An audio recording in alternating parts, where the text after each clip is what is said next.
Qué bendición. Hermanos, vamos a buscar Hebreos capítulo 1. Hebreos capítulo 1. ¿Cuántos pasajes de la Biblia son sus favoritos? ¿Verdad? A cada rato uno se encuentra con un pasaje y dice, este es de mis favoritos. Y después, más adelante, este es de mis favoritos. Y son muchísimos pasajes que son de nuestros favoritos. Pues miren, Hebreos capítulo 1 es uno de esos pasajes que son mis favoritos. Vamos a orar y vamos a meditar en la palabra de Dios en Hebreos capítulo 1. Padre, gracias por todo este tiempo de adoración a ti. Gracias, Señor, porque te pudimos adorar, saludándonos los unos a los otros, tu pueblo, tus hijos. Pudimos adorarte a través de las canciones, adorarte a través de la oración, adorarte a través de nuestros diezmos y ofrendas y adorarte ahora a través de nuestra atención al mensaje que tú tienes para nosotros. Pedimos que tu Santo Espíritu pues nos conceda el favor de entender tu palabra y ser transformados por ella. Te lo pedimos por favor, Padre. Amén. Hebreos capítulo 1. A principios del siglo pasado, estamos hablando de las primeras 2 décadas del siglo XX, había un evangelista norteamericano que fue probablemente hasta el día de hoy de los más grandes evangelistas que Dios ha utilizado.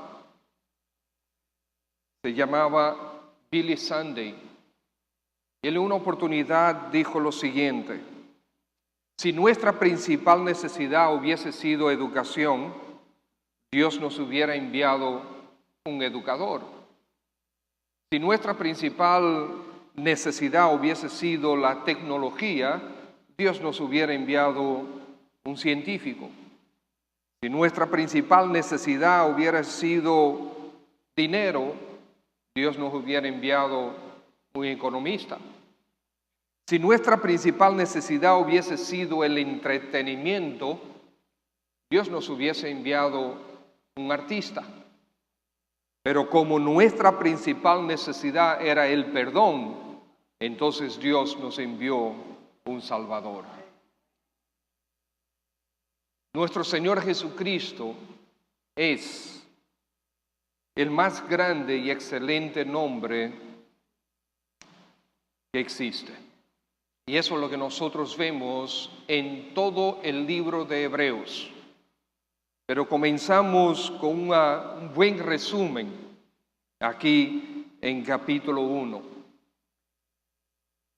Dice así el capítulo 1: Dios, habiendo hablado muchas veces y de muchas maneras, en otro tiempo, a los padres por los profetas, en estos postreros días, en estos últimos días, nos ha hablado por el Hijo, a quien constituyó heredero de todo y por quien asimismo hizo el universo, el cual, siendo el resplandor de su gloria y la imagen misma de su sustancia, y quien sustenta todas las cosas con la palabra de su poder, habiendo efectuado la purificación de nuestros pecados por medio de sí mismo, se sentó a la diestra de la majestad en las alturas, hecho tanto superior a los ángeles, cuanto heredó más excelente nombre que ellos.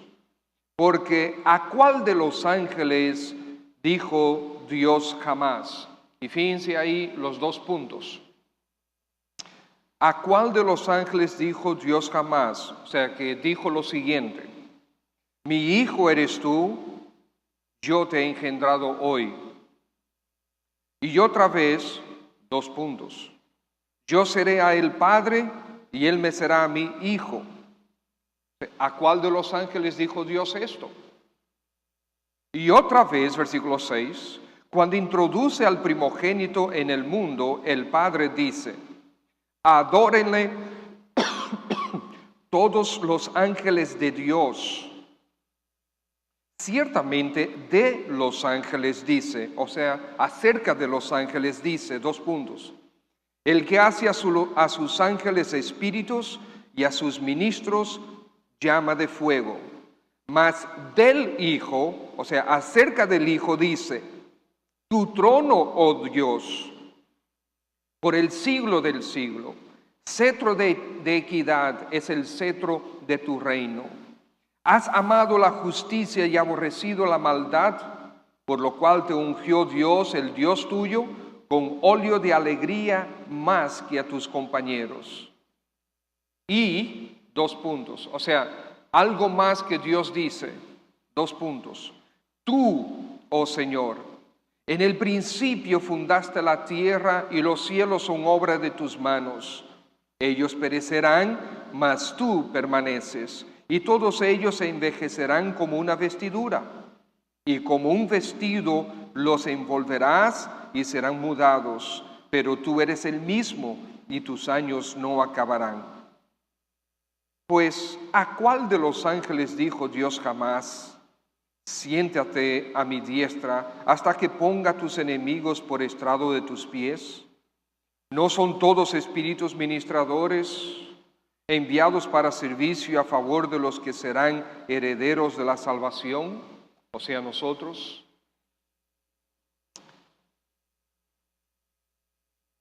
El Señor Jesucristo, más excelente nombre. El escritor está describiendo aquí a una persona que los judíos habían visto, muchos de ellos, con quien habían los judíos convivido varios años.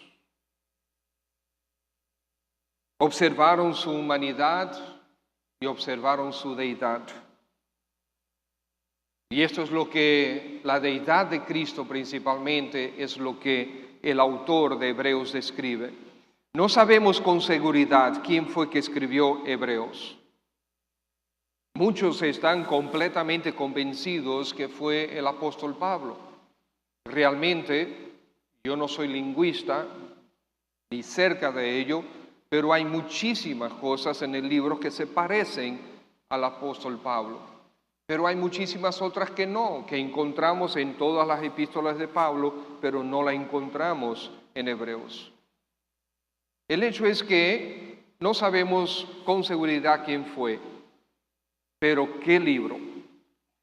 Qué bendición nosotros poder tener una revelación de Dios de esta magnitud, de esta importancia.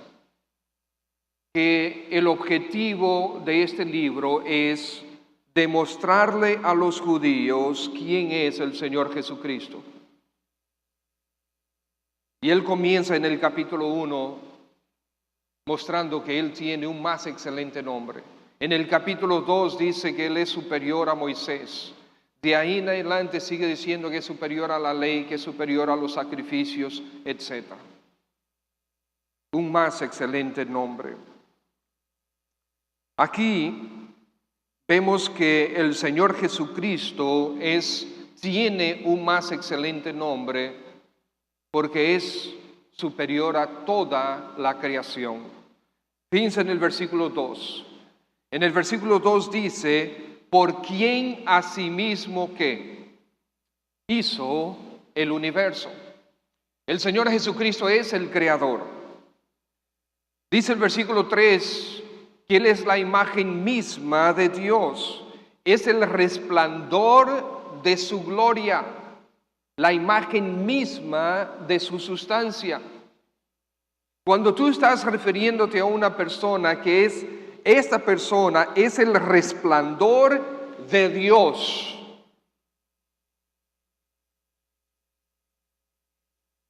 El resplandor de Dios. Dios resplandece y ¿qué vemos? No, ¿a quién vemos? Es diferente. No vemos una cosa, vemos a una persona. Dios resplandece en toda su gloria, y ¿a quién vemos?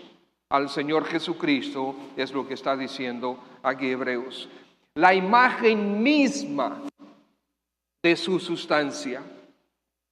Si yo me paro frente a un espejo, ¿a quién veo? ¿A Natacha? No. ¿A quién veo? Si yo me paro frente al espejo, yo veo una imagen. ¿Pero la imagen de quién? ¿De mi hijo Pedro? ¿De quién? Veo mi imagen, la mía. Y aquí está diciendo que Jesucristo es la imagen misma, no la imagen distorsionada. En aquel tiempo no habían espejos. ¿Cómo la gente se veía? ¿Cuáles eran los espejos de aquel tiempo? Eran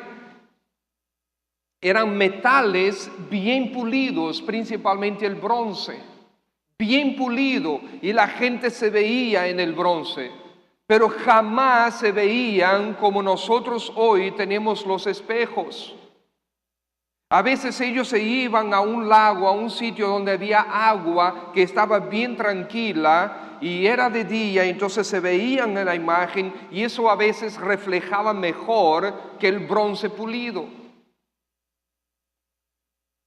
Pero cuando nosotros decimos la imagen misma, no se está refiriendo a la imagen distorsionada, no se está refiriendo a algo que se parece a la imagen misma de su sustancia. ¿Tú quieres palpar a Dios? ¿Tú quieres saber cómo Dios es, cómo Dios piensa, cómo Dios actúa, cómo Él no es? Jesucristo, la imagen misma de su sustancia, un más excelente nombre. Versículo 3 todavía nos habla más sobre el Señor Jesús. Es quien sustenta todas las cosas por la palabra de su poder. ¿Quién puede sostener todo este universo en orden? La casualidad no, la necedad de muchos científicos les provoca a decir eso, pero no, es Dios mismo. Y un momento, yo hace unos meses atrás, les repetí lo que yo escuché o leí en algún sitio, que ya no recuerdo dónde, que algún creyente dijo que estaba conversando él con una persona que defendía el evolucionismo y la ciencia y no sé cuántos, y él le dijo, bueno, la verdad que doy gracias a Dios que la Biblia no es como la ciencia. Tuviéramos que estar cambiándola cada 2 años. Y esa es la verdad. La ciencia está siempre cambiando. Lo que era verdad hace 20 años ya no lo es. Mi mamá tiene una enciclopedia británica en su casa todavía al día de hoy, del año 1963, cuando yo nací. Vaya allá a esa y comience a leer algunos datos científicos a ver si concuerdan con lo que hoy la ciencia dicta. La ciencia está constantemente cambiando. Lo que era verdad antes ya no lo es hoy. A veces yo tengo conversaciones con mi mamá. Y mi mamá dice, no, porque cuando ustedes eran niños, yo les daba para tal cosa, para tal enfermedad, esto, aquello y otro. Mami, pero ya han pasado 50 años. La ciencia avanza, descubren otras cosas. Va cambiando todo el tiempo. ¿Quién sostiene, sin embargo, estas cosas? Hace unos años atrás escuchamos a los científicos decir que el universo se estaba expandiendo. La mayoría todavía lo sostienen, pero ya han comenzado voces de parte de los científicos diciendo que no, que el universo está comenzando ¿cómo se dice? A achicarse, ¿verdad? A contraerse. Y entonces, ¿a quién le creemos? ¿A quién le creemos? Hace 20 años atrás, 50 años atrás, hablaban de un Big Bang que era de tal forma. Hoy en día dice, no, el Big Bang sí, pero ahora es de cuál otra forma. Entonces, ¿por qué tienen tanta fe ciega en los científicos? ¿Quién sostiene absolutamente todo en su orden? ¿Y quién entiende todas esas cosas? Nuestro Señor Jesucristo. Ese hombre que caminaba en las calles del mundo de entonces, de Jerusalén y de todas esas ciudades, y se ensuciaba los pies de ese polvo y tenía hambre y se cansaba. Ese hombre, la imagen misma de la sustancia del Padre. Dios hecho hombre. En los versículos 4 al 7, ¿qué vemos? Un más excelente nombre, que el Señor Jesucristo es superior a toda la creación, es superior a los ángeles también. ¿A cuál de los ángeles dijo Dios jamás, mi hijo eres tú? ¿A cuál de los ángeles, cuál de ellos tiene un más excelente nombre que nuestro Señor Jesucristo? De los que saben un poquito de angelología, ¿cuáles son los ángeles que están más altos en la jerarquía? Según lo poco que nosotros podemos conocer de ellos en la Biblia. Los serafines. ¿Dónde encontramos los serafines? Los serafines los encontramos única y exclusivamente en Isaías capítulo 6. ¿Qué están haciendo los serafines? Los serafines están volando alrededor de la presencia de Jehová. Y Jehová está donde, sentado en un trono alto y sublime, y ellos están volando alrededor de Jehová, pero tienen dos alas cubriendo sus rostros porque no pueden resistir el resplandor de Dios, porque son criaturas. Con otras dos alas vuelan y con otras dos alas se protegen los pies. Hay muchas teorías de parte de los teólogos de por qué se estaban cubriendo los pies. No viene al caso ahora. Pero ellos estaban ahí y contemplando la gloria de Dios. Y ellos dicen, y la santidad de Dios, y decían ellos, Isaías 6 dice, como es santo, santo, santo, Jehová de los ejércitos. Se decían el uno al otro, estaban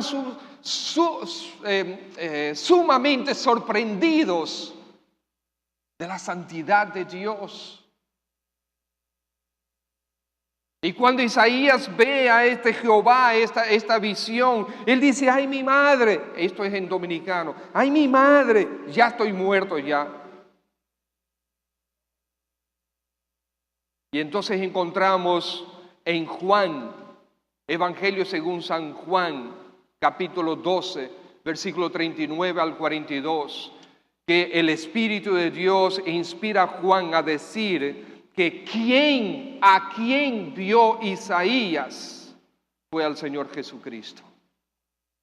Entonces tenemos a los serafines diciendo, santo, santo, santo, Jehová de los ejércitos, toda la tierra está llena de su gloria. ¿Y a quién es que ellos le estaban diciendo eso? Al Señor Jesucristo. Un más excelente nombre, superior a los ángeles.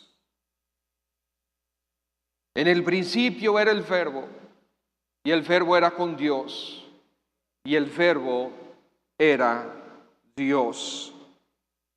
Y en el versículo 14 de Juan 1 dice, y aquel Verbo fue hecho carne.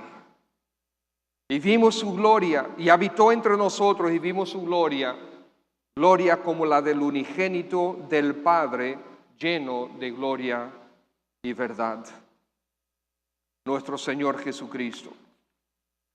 Porque el Señor Jesucristo es Dios mismo. El Padre mandó a los ángeles a adorar al Hijo.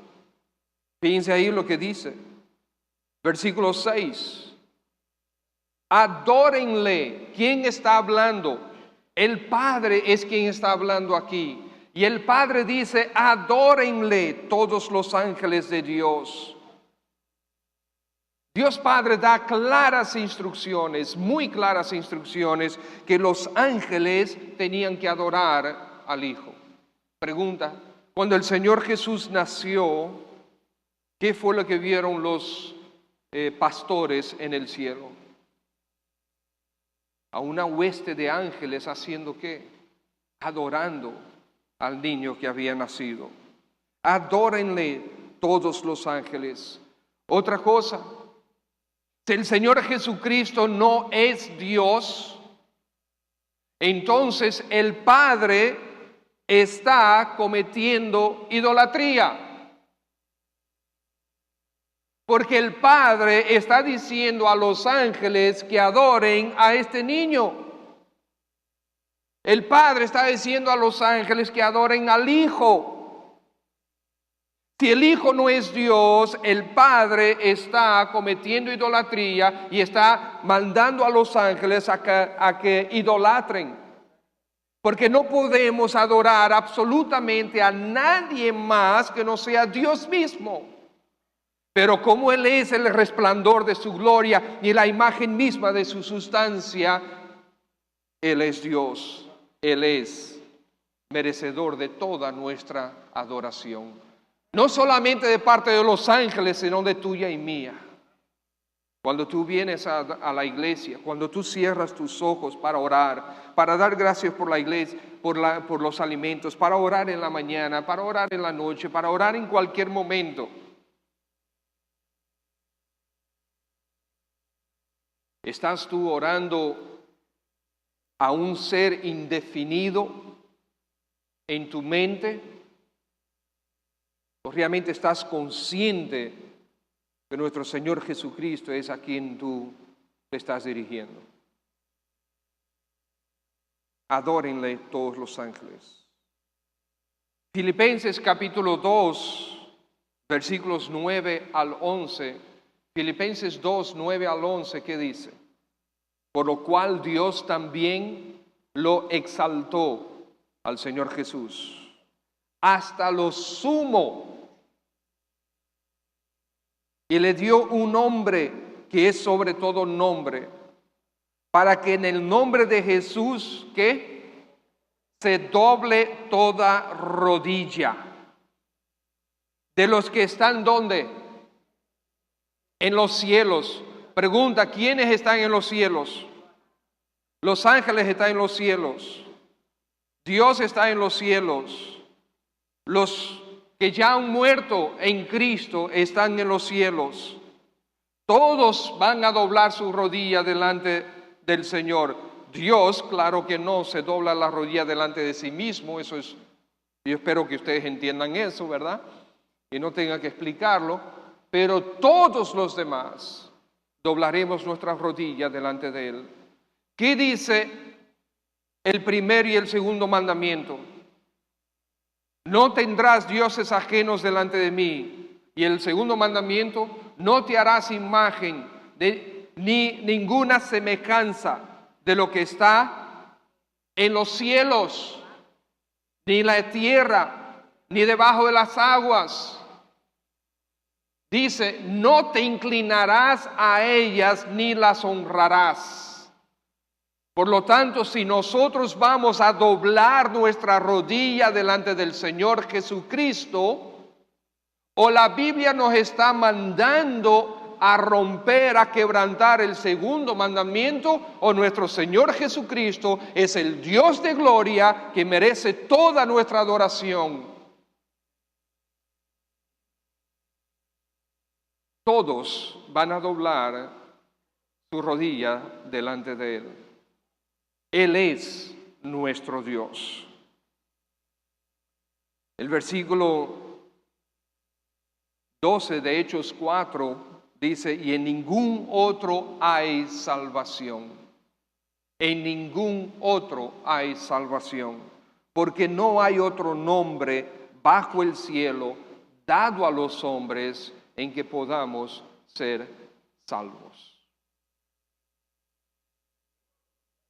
A través de la vida cristiana hay creyentes que dudan sobre la deidad del Señor Jesucristo. Hay pasajes muy claros en la Biblia que nos afirman su deidad y nos quitan las dudas. Yo era uno, yo creía que Jesucristo es Dios, pero a veces entraban algunas dudas. ¿Y será Dios? Porque la Biblia habla mucho de Jesucristo como el Hijo de Dios, pero ¿será Dios mismo? Pues miren, después que yo estudié este pasaje, juntamente con los demás, más nunca he tenido una pizca de duda. Nuestro Señor Jesucristo es Dios. El Padre está testificando de la deidad del Hijo. Tu trono, oh Dios, en el versículo 8. ¿Cómo comienza el versículo 8? Más del Hijo, o sea, acerca del Hijo, dice, tu trono, oh Dios. El Padre está llamando Dios al Hijo. Entonces, si el Padre identifica al Hijo como Dios, ¿cómo tú y yo no lo vamos a hacer? Yo lo lamento por los falsos testigos de Jehová, por la charlatanería de los mormones, y perdone que lo diga de esa manera, pero es verdad. Estimados, la doctrina de los mormones es menos creíble que los cuentos de hadas que tú le hacías a tus niños cuando eran chiquitos. Pero yo no entiendo cómo tantas personas creen en eso. Ya algún día estudiaremos eso. Hace muchos años que nosotros no tenemos clases sobre falsas doctrinas. Hace mucho tiempo. Tenemos que ponernos en eso quizás algún momento los miércoles. Tu trono, oh Dios, dice el Padre. El Padre testifica que el Hijo es el Rey. Dice, tu trono.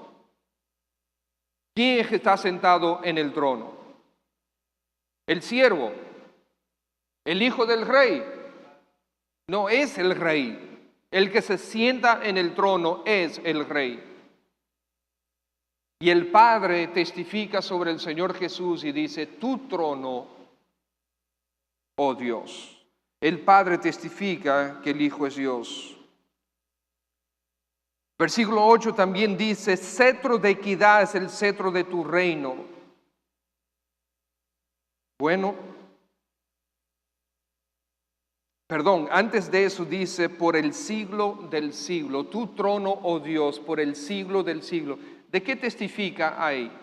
El Padre está testificando sobre la eternidad del Hijo. En el versículo 12 también lo dice. Dice, como un vestido los envolverás y serán mudados los cielos. Tú eres el mismo, pero tú eres el mismo y tus años no acabarán. La eternidad del Hijo. Ellos perecerán, versículo 11, mas tú permaneces. La eternidad del Hijo. Versículo 8 habla del cetro de equidad. ¿Qué estamos hablando? ¿Quién tiene el cetro? Es el rey y juez. Cetro de equidad. Cuando juzga, juzga con equidad, con justicia verdadera. Él es el juez justo. Este es el juez que jamás será sobornado. El bien jamás será tomado como mal en su reino, ni el mal será jamás tomado como bueno. El culpable será siempre culpable y el inocente será siempre inocente. Jamás se equivocará con relación a cualquier sentencia. Jamás favorecerá al merecedor del castigo y jamás condenará al que no es culpable. Cetro de equidad. La verdad está siempre desnuda ante sus ojos. Nadie podrá tergiversar los hechos para confundirle. Nadie podrá usar las lagunas de las leyes que las leyes humanas tienen para soltar al culpable. ¿Por qué? Porque su ley es perfecta y porque Él es omnisciente. Nadie puede esconder absolutamente nada de sus ojos y de su conocimiento.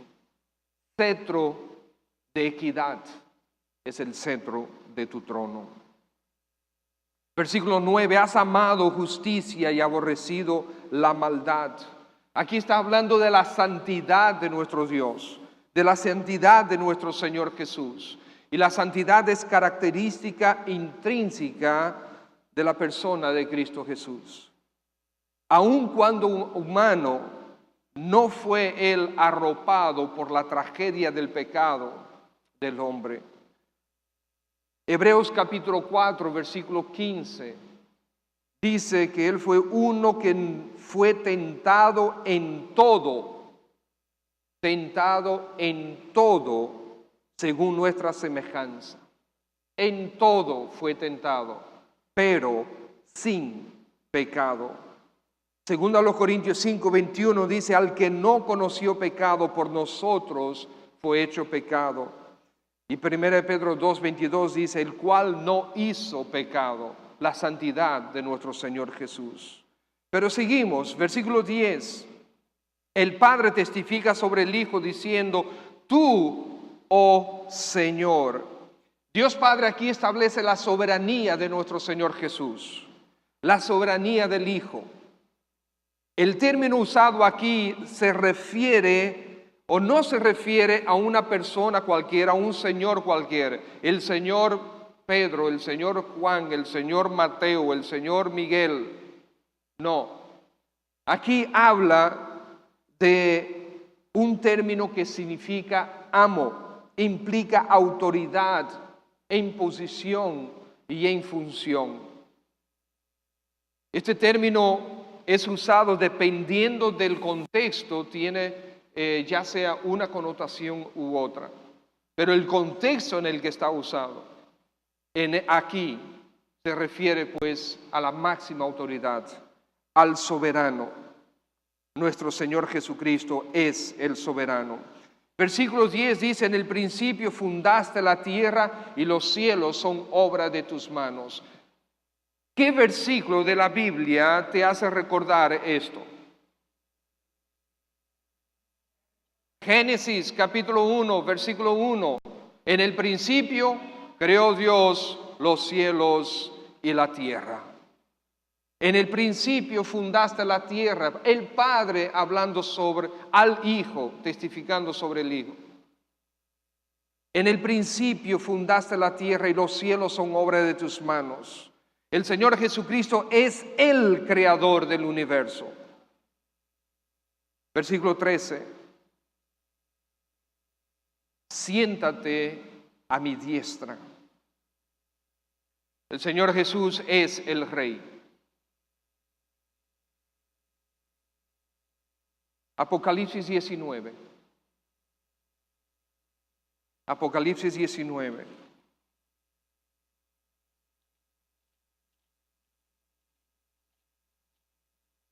Versículo 11.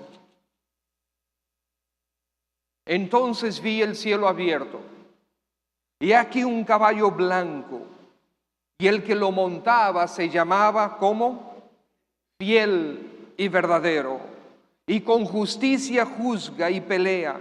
Sus ojos eran como llama de fuego, y había en su cabeza muchas diademas, y tenía un nombre escrito que ninguno conocía, sino él mismo.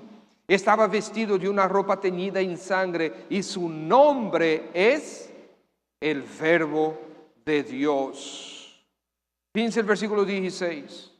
Y en su vestidura y en su muslo tenía escrito este nombre. ¿Cuál? Rey de reyes y Señor de señores. Nuestro Señor Jesucristo es el Rey. El Señor Jesucristo tiene un más excelente nombre porque Él es superior a toda la congregación, a toda la creación, a toda la congregación también. Y porque Él tiene un más excelente nombre, entonces Él es merecedor de toda nuestra atención, de toda nuestra atención. Estimados hermanos, no es por casualidad que el autor, que el Espíritu Santo inspira al autor a escribir estas verdades. Los judíos que se habían convertido al Señor Jesucristo estaban siendo atacados.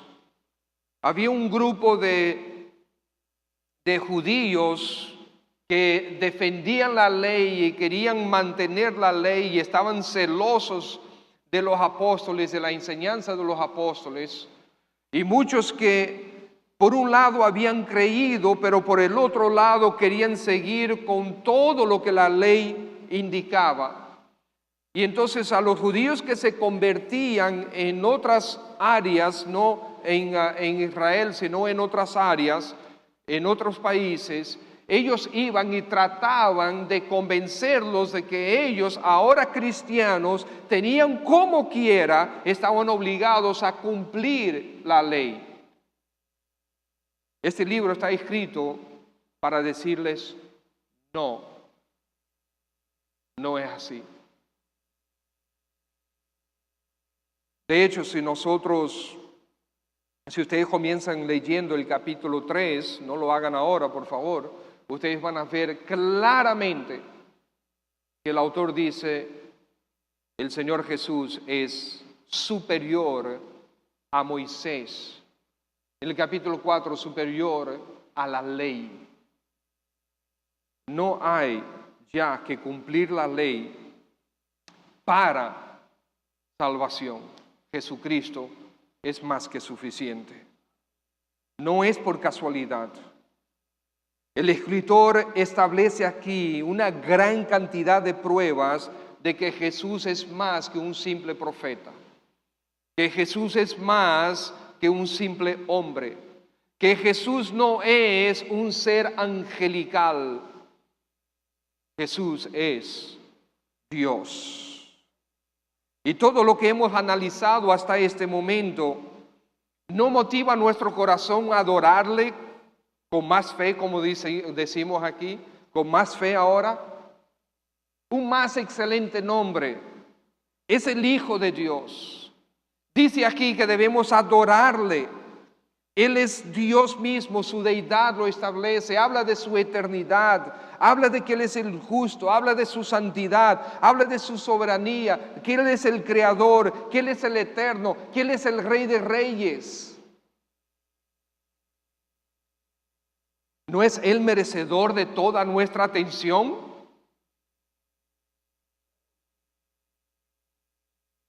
¿No deberían todos nuestros sentidos estar dirigidos a Él y contemplarlo a Él? Si Él es superior a toda la creación y si Él es el soberano de la tierra, ¿no es Él amo tuyo y mío también? ¿No debería ser? ¿No debería Él controlar las decisiones que tú tomas? ¿A dónde vas, a dónde no vas? ¿Qué haces, qué no haces? ¿Qué prefieres y qué no? ¿No debería Él regular tu tipo de entretenimiento, tu forma de hablar, tus relaciones con los demás? ¿No debería Él gobernar tu forma de hacer negocios? Tu forma de tratar al vecino, tu forma de tratar a tus empleados, tu forma de referirte a tus superiores o a tu papá o a tu esposa o a tu esposo.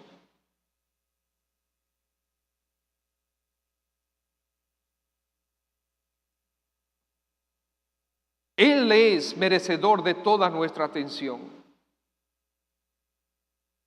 Cada 4 años, el día de la toma de posesión,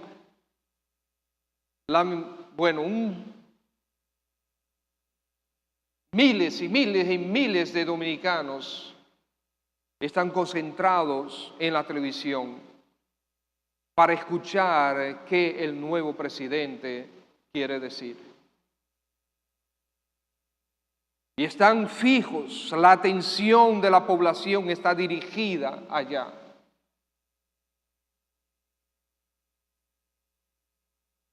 Cuando hay elecciones en los Estados Unidos y comienzan los debates entre los candidatos, millones de personas en todo el mundo observan y miran con atención esos debates, porque ellos saben muy bien que el próximo presidente de Estados Unidos va a tomar decisiones que pueden afectar severamente sus propias vidas, aunque no vivamos allá en Estados Unidos.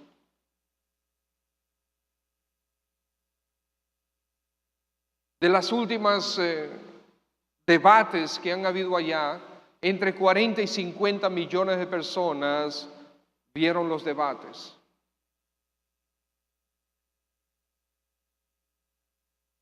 Si esto es para los asuntos humanos,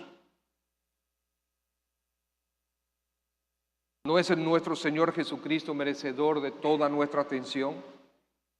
Y no un día cada 4 años, sino cada día y todos los días, cada momento, en todo momento.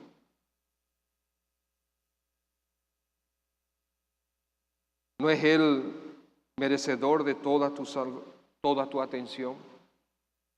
¿No es Él el que va a regresar algún día por aquellos a quien Él ha salvado? Por cierto, ¿los está esperando? ¿Lo estás esperando? ¿Tiene Él toda tu atención?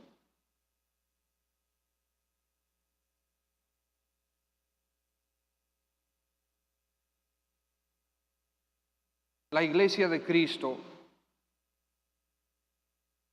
¿qué le está pasando? ¿Por qué hay muchísimas iglesias hoy en día que han cerrado sus cultos de la noche? ¿Por qué hay muchas iglesias, o la mayoría de las iglesias, los cultos de la noche normalmente reflejan un 50% o menos de la asistencia de la mañana? ¿Por qué nosotros, cuando teníamos cultos solamente de 10 a 11:30, estábamos en una asistencia regular de 340 personas? Y después que cambiamos y llevamos la escuela dominical a las 9 de la mañana hasta las 10 y de ahí el culto, la asistencia a la escuela dominical bajó de 120 niños, 110 niños, a yo no sé cuánto, yo no quiero ni siquiera preguntar. ¿Por qué bajamos en asistencia? Cerca de 60 personas dejaron de venir todos los domingos. En la mañana, tampoco vienen en la noche. ¿Qué es lo que está pasando a la iglesia? No a la iglesia bautista cristiana solamente. ¿Qué es lo que está pasando al corazón del creyente? ¿Qué es lo que está pasando a los viejos creyentes? El Señor Jesucristo ya no los estimula. Vienen a la iglesia por obligación prácticamente. ¿Por qué? ¿Por qué nosotros encontramos nuevos creyentes sumamente entusiasmados? Como esta iglesia hace 30 años atrás, sumamente entusiasmado, y lo vimos nosotros en las fotos en el aniversario. Todo el mundo asistía a todas las reuniones, dentro y fuera de la iglesia. No importa lo que se planificaba. Todo el mundo asistía con alegría, todo el mundo participaba con alegría, todo el mundo trabajaba con alegría. Pero hoy en día los nuevos creyentes se convierten, tienen el nuevo amor por el Señor Jesús, y al ver el testimonio de nosotros los viejos se van apagando. ¿Por qué te está pasando eso a ti? ¿Qué es lo que nos está pasando a nosotros?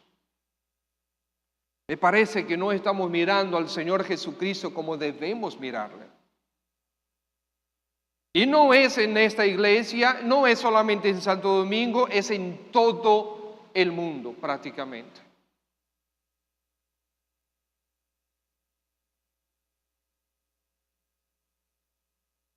Claro que sí. Estimados hermanos, todos estamos viviendo el mismo tiempo difícil. Todos estamos viviendo ante el mismo peligro de asaltos, de asesinatos, de robos. Todos estamos viviendo dentro del mismo sistema económico. Todos estamos viviendo bajo los mismos políticos. Todos estamos viviendo con el mismo tipo de personas. El corazón del hombre no cambia. De mis vecinos de los restauradores, a mis vecinos en yo que sé dónde, Arroyo Hondo. El corazón del hombre no cambia de los restauradores a Arroyo Hondo. Y cuando yo vivía en Arroyo Hondo, mi corazón es el mismo que yo tengo aquí en los restauradores. Excepto yo permita que sea cambiado por nuestro Señor, más a la imagen de Él. El Señor Jesucristo es, por tanto, el Salvador y dueño de nuestras almas. Versículo 3, y terminamos. Versículo 3, siendo el resplandor de su gloria, la imagen misma de su sustancia, quien sustenta todas las cosas con la palabra de su poder, habiendo efectuado la purificación de nuestros pecados por medio de ¿quién? De sí mismo. Se sentó a la diestra de la majestad en las alturas. Él completó la obra de salvación. El Señor Jesús, siendo Dios, es el perfecto Salvador. No necesitas más, no puedes tener menos. Porque pedir más significa que Jesucristo es imperfecto. Decir el Señor Jesucristo y algo más es decir que Él no es suficiente.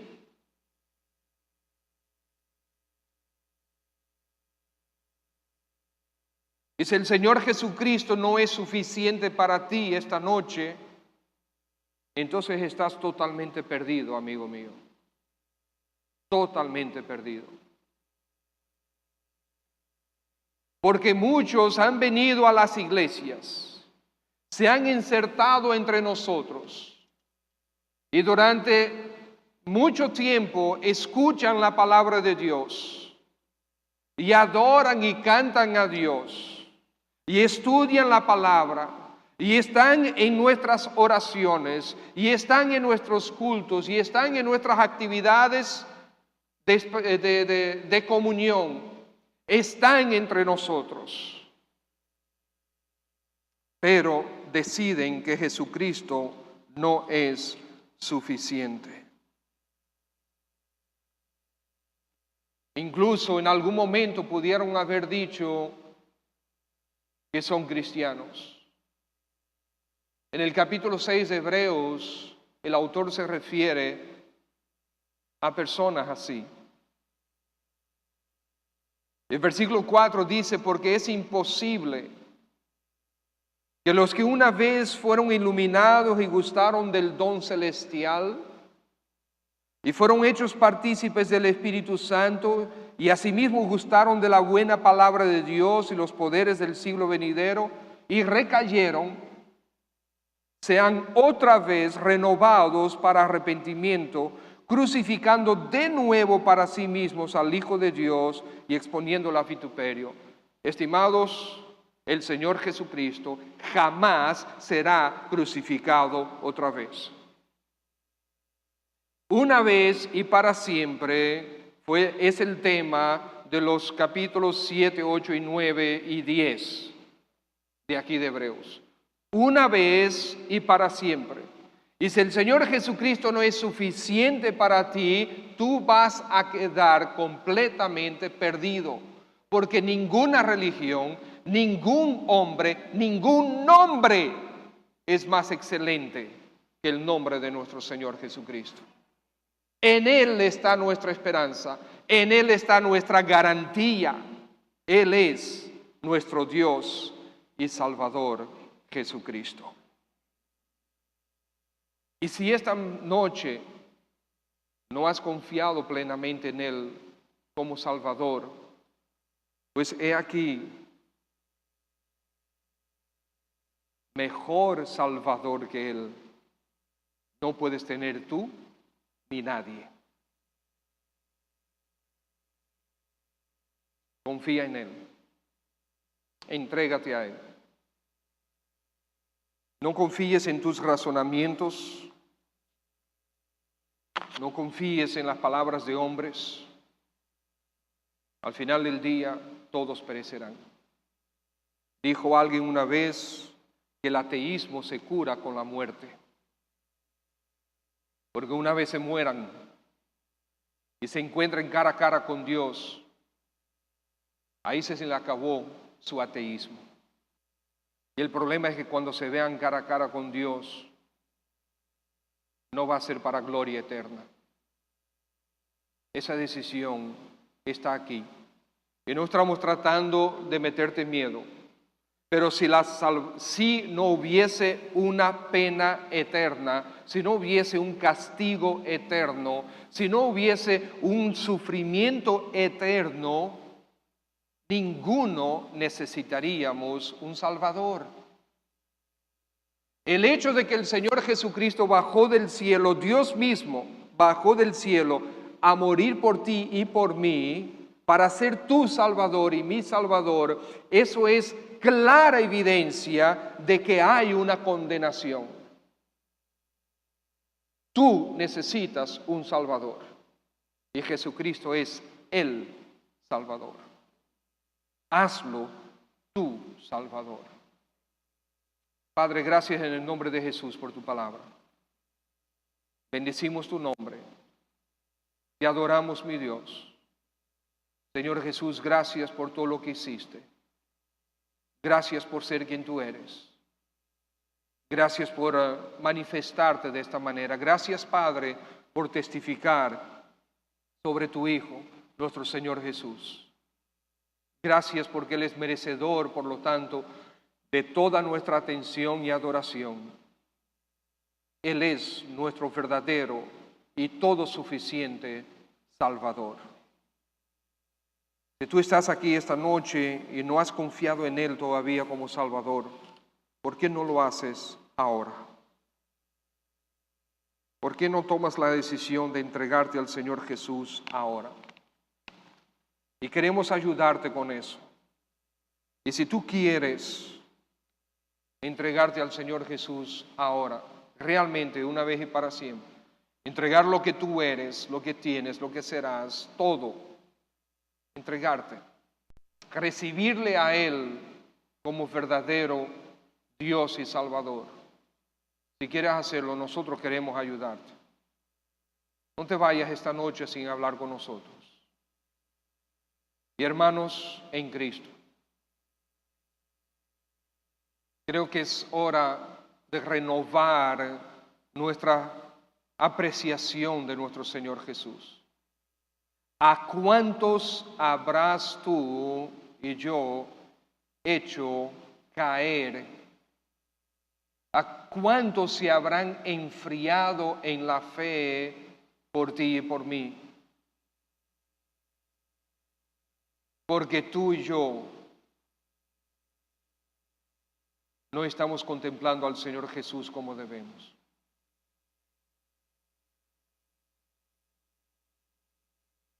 Padre, perdónanos en el nombre de tu Hijo Jesús. Amén.